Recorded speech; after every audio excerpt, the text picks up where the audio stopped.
Every day, someone gets hurt at a construction site. Many of these injuries could be prevented by paying attention during your orientation to job site safety.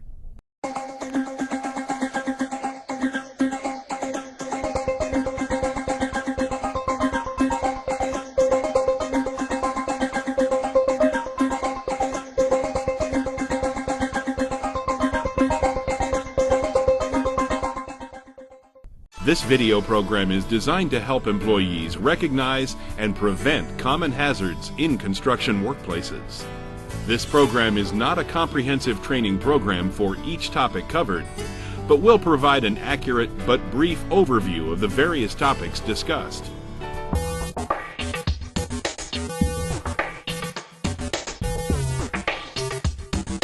Having a good safety attitude means recognizing hazards before they occur and taking steps to eliminate those hazards. Having a good safety attitude begins with being aware of your surroundings and being able to recognize an unsafe situation or act if one occurs. Your attitude starts with you. Be able to stay focused on your task at all times and follow all safety rules and procedures as set out by your employer.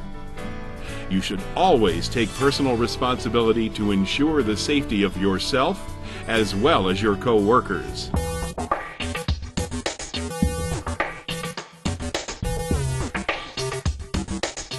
Employers must have written programs in place to ensure that employees are not required to work in surroundings or under working conditions which are unsanitary, hazardous, or dangerous to their health or safety.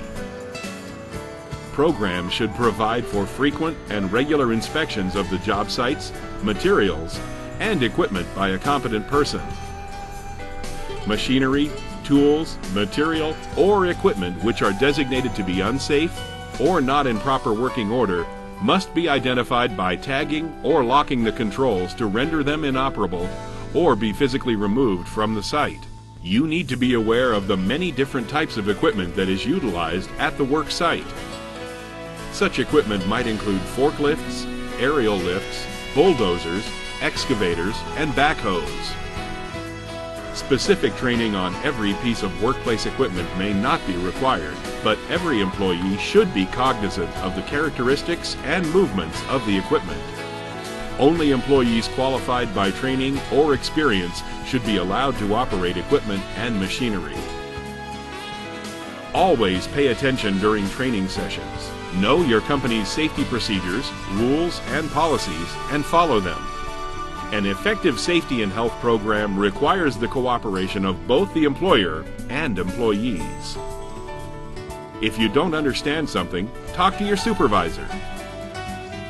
Certain activities or safety procedures at a construction site require design, inspection, or supervision by a competent person.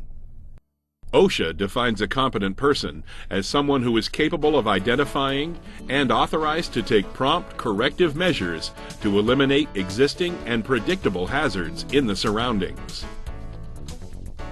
A competent person can also identify and correct working conditions which are unsanitary, hazardous, or dangerous to employees.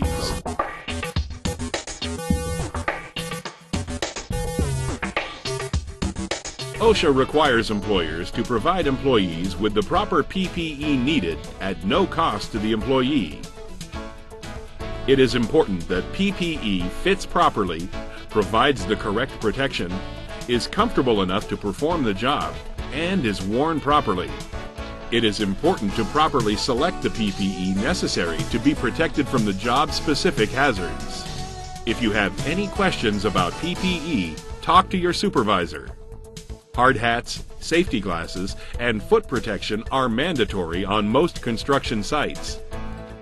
Other personal protective equipment that may be required and is job-specific is high-visibility clothing, gloves, hearing protection, fall protection harnesses, arc protection suits, respirators, face shields, lineman's rubber gloves, and metatarsal guards. You must know how to use PPE correctly. Always clean and maintain your PPE.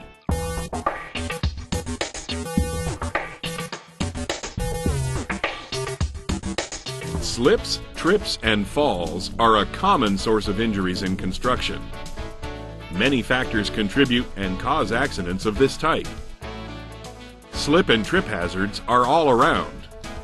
Be on the lookout for wet surfaces, obstructed views, poor lighting, cords or cables stretched out across walkways, uneven walkways, and tools, materials, or equipment left on the working surface. Take a proactive approach to keeping your site free from slip and trip hazards. Have a personal action plan. Prevent these hazards by paying attention. Clean up tools and place them in proper storage bins or cases. Report underlit or poorly lit work areas to your supervisor. Remove debris from work areas immediately. Reroute or properly cover exposed cables or cords that cross walkways. Always wear proper footwear.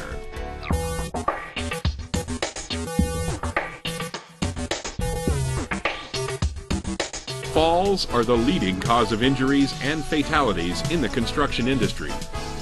OSHA requires fall protection anytime an employee is working at 6 feet or more above a lower level, except when properly working on a ladder. Fall protection must be provided for all employees that are exposed to the hazard of falling into dangerous equipment, regardless of height. Some of the types of fall protection are guardrails, safety nets, covers, and personal fall arrest systems, PFAS. Your employer must determine the correct type of fall protection for the work being performed. Employees need to make sure they understand the fall protection and how to use it. If there are any questions or concerns, employees should talk to their supervisor before working in an area that requires fall protection. Protection from falling objects requires that hard hats are worn in construction areas and that barricades be erected protecting employees from falling objects.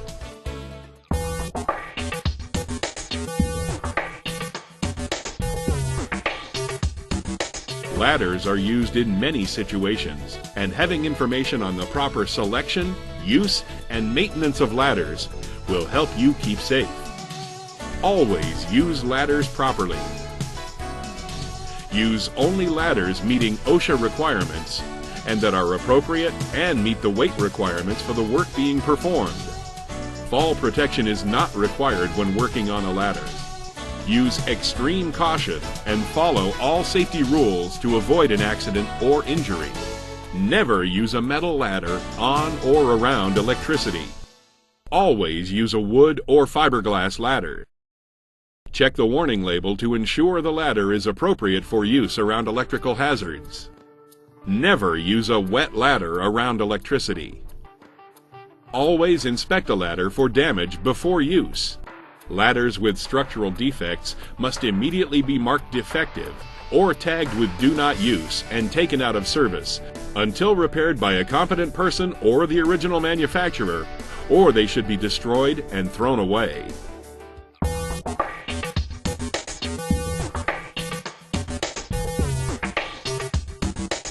It may be a good idea to perform a few stretching exercises prior to work each morning.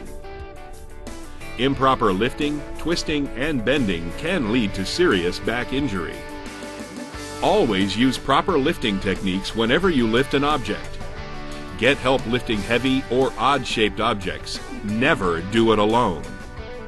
Use special equipment such as dollies when possible to move items.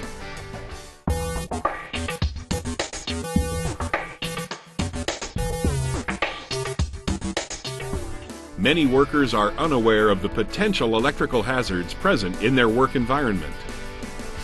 Employers must instruct and train employees in the recognition and avoidance of unsafe conditions. In general, OSHA requires that employees not work near any part of a live electrical power circuit unless protected. A variety of possible solutions may be implemented to reduce or eliminate the risk of injury associated with electrical work. Examples of solutions include the use of insulation, guarding, grounding, electrical protective devices, and safe work practices, including locking and tagging. On construction sites, it is the employer's responsibility to provide either ground fault circuit interrupters for all 120-volt single-phase 15 and 20 ampere receptacle outlets in use and not part of the permanent wiring of the building or structure, or have a scheduled and recorded assured equipment grounding conductor program covering all cords, receptacles which are not part of the permanent wiring of the building or structure, and equipment connected by cord and plug which are available for use or used by employees. Electrical equipment noted in the Assured Equipment Grounding Conductor Program must be visually inspected for damages or defects before each day's use. Any damaged or defective equipment must not be used by the employees until repaired. Many contractors require both, and it is recommended to inspect all cords, plugs, and receptacles on a daily basis. Overhead power lines at work sites are extremely hazardous. Fatal electrocution is the main risk, but burns and falls from elevations are also hazards. Using tools and equipment that can contact power lines increases the risk of accidents. Watch for overhead power lines and always assume they are energized. Stay at least 10 feet away from power lines. Your employer will determine the type of protection best suited for the worksite and your safety. Following these rules and regulations will help reduce the number of injuries and accidents from electrical hazards.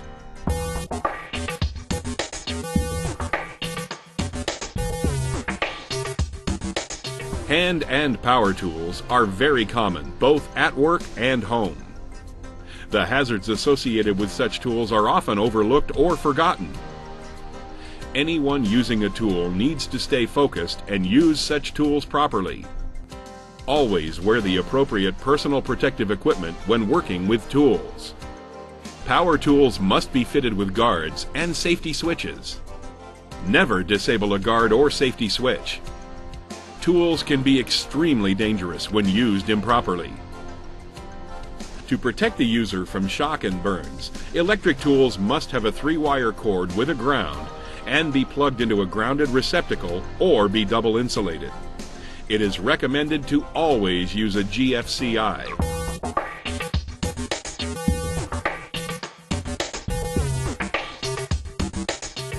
Employees who work with or near chemicals need to understand the procedures necessary to protect themselves. You have a right to know about the chemicals, the dangers they present, and how to protect yourself from those dangers. Training is necessary and required by OSHA to ensure the safety of all employees. Before using any chemical, always read the label. Make sure you are adequately protected by using the appropriate personal protective equipment.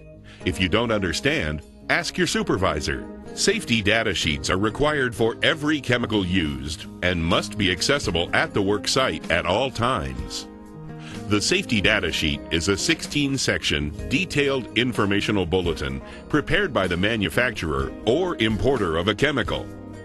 The safety data sheet provides information on the chemical, warnings, and appropriate PPE needed to work with the chemical.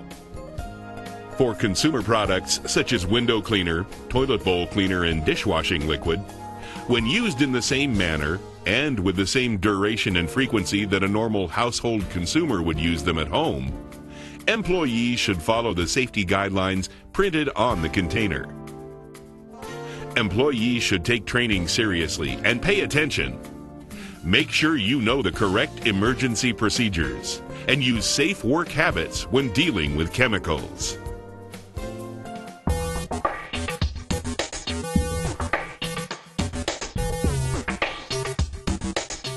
Confined or enclosed space means any space having limited means of egress and is subject to the accumulation of toxic or flammable contaminants or has an oxygen-deficient atmosphere. Examples of confined spaces are storage tanks, bins, sewers, tunnels, and excavations. Many confined spaces are covered by OSHA as a permitted confined space. The permit is issued after rigorous testing of the confined space per OSHA guidelines. Employees that are required to enter into confined or enclosed spaces must be instructed and trained about the nature of the hazards involved, the necessary precautions to be taken, and in the use of protective and emergency equipment required. Never enter into a confined or enclosed space unless properly trained and instructed by your employer.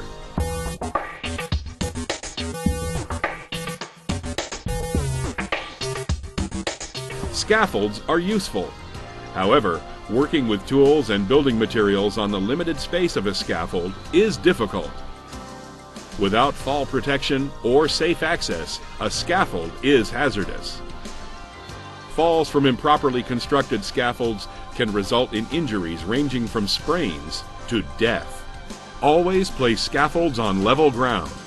A scaffold should be inspected by a competent person on a daily basis. Construct all scaffolds according to the manufacturer's instructions. Install guardrail systems along all open sides and endings of platforms. Use appropriate fall protection for scaffolds more than 10 feet above a lower floor.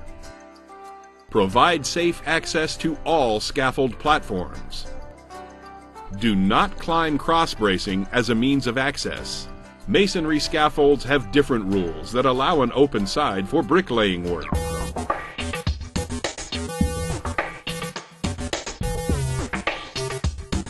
Cave-ins are perhaps the most feared excavation or trenching hazard. But other potentially fatal hazards exist, including asphyxiation due to lack of oxygen in a confined space, inhalation of toxic fumes, drowning, etc. Electrocution or explosions can occur when workers contact underground utilities. Always mark underground lines before digging. Trenches and excavations must be inspected daily by a competent person for evidence of possible cave-ins, hazardous atmospheres, failure of protective systems, or other unsafe conditions. Trenching and excavation work, due to its highly technical nature, as well as its inherent hazards, requires a greater level of training and experience than a normal worker would possess. Before undertaking trenching or excavating, make sure a competent person is present to ensure everyone's safety. Trenches deeper than 4 feet require proper shoring or a trench box and a proper means of exit and egress for workers.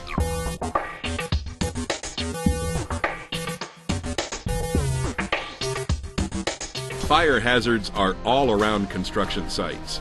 Employers must have a fire protection plan that is followed for the duration of the construction or demolition work. This plan must be part of your orientation. Know the location of fire extinguishers. Smoking is prohibited at many construction sites or is permitted in designated areas only. Prevention is the best defense against fire hazards. At times, you may become a fire watch to an open cutting or welder. If you are a fire watch, OSHA requires you stay in the area as a fire watch for a minimum of 30 minutes after the cutting or welding has been completed.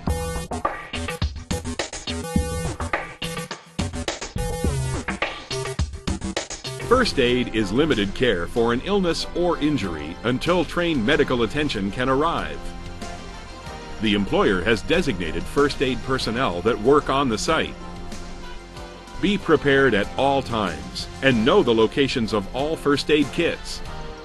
Know the location of the nearest eye wash and emergency shower. Know who is certified in first aid training at the work site. And finally, know who to call in case of an emergency. Report every accident or close call to your supervisor.